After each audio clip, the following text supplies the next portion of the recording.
Hello, engineers. Welcome back to our YouTube channel. By the way, this is Engineer Jiban Aiko Kalaki, and welcome to episode 2 of our ISAS Terms series. Today is sasagutan natin itong mga abbreviated terms at bibigyan natin sila ng meanings. Okay? Without further ado, let's start our discussion. So first term natin dito is what we call EPERA. So ano po ba ang ibig sabihin ng IPERA? So yung IPERA is Electric Power Industry Reform Act, also known as RA 9136. Ulitin lang natin, IPERA is Electric Power Industry Reform Act. Next, PDC. So ang ibig sabihin ng PDC is Philippine Distribution Code. Next, PGC. Ang ibig sabihin ng PGC is Philippine Grid Code. Next, DOE. Ang ibig sabihin ng DOE is Department of Energy. Okay? Next, DOF. So anong ibig sabihin ng DOF? That is Department of Finance. Next is ERB. Anong ibig sabihin ng ERB? That is Energy Regulatory Board. Okay? ERC. Ang ibig sabihin ng ERC is Energy Regulatory Commission. Next, IPP. Anong ibig sabihin ng IPP? That is Independent Power Producer. IPP is Independent Power Producer. Sige, next. NIA. So anong ibig sabihin ng NIA? That is National Electrification Administration. NIA is National Electrification Administration. Next, NPC. So ang ibig sabihin ng NPC is National Power Corporation. Next, Transco. Anong ibig sabihin ng Transco? That is National Transmission Corporation.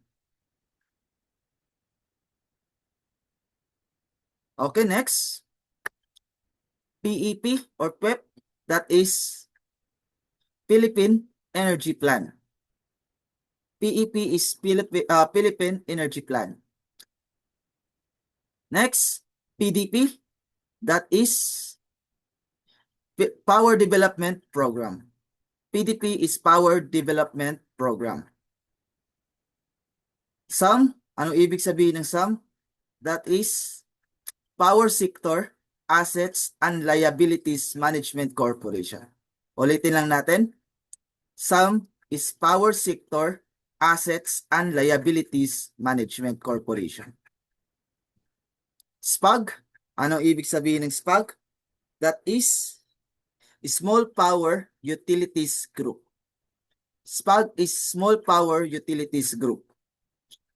Next, TDP.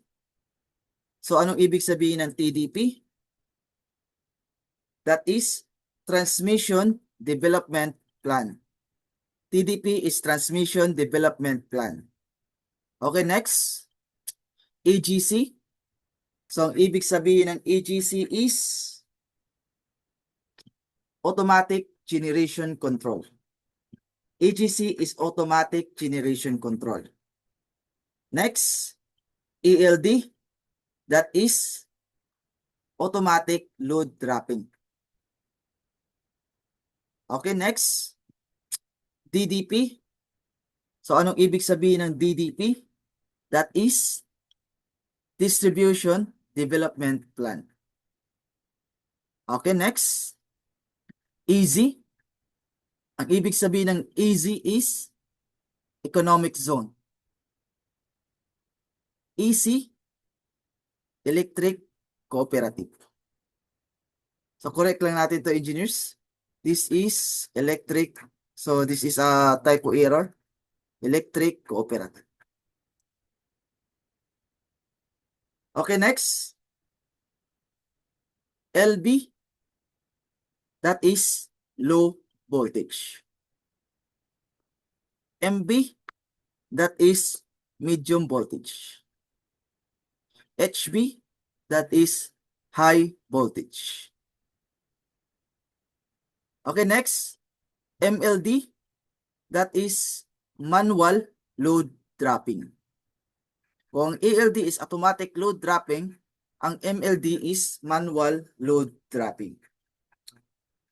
Next is MIPI or MIPI, whatever you pronounce it, that is momentary average interruption frequency index. Ulitin lang natin, that is momentary average interruption frequency index. Next is PEC, that is Philippine Electrical Code. Next is PBS. Ang ibig sabihin ng PBS is Photovoltaic Generation System. Okay, next. SIDI or SIDI, that is System Average Interruption Duration Index. Ulitin lang natin, System Average Interruption Duration Index.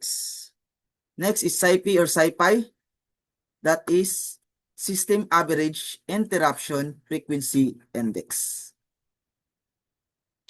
Next is TDD, Total Demand Distortion. TDD is Total Demand Distortion. THD is Total Harmonic Distortion. Next is UFR. Ang ibig sabihin ng UFR is Under Frequency Relay. Next is BLC, that is Voluntary Load Curtailment. BLC is Voluntary Load Curtailment. And last but not the least is, and last term natin dito is WESM. So anong ibig sabihin ng WESM? That is Wholesale Electricity Spot Market. So WESM is Wholesale Electricity Spot Market. So dito na magtatapos yung ating episode 2 of our ESA's term series. And I hope may natutunan kayong bago sa araw na to, and maraming salamat sa panonood. See you next time.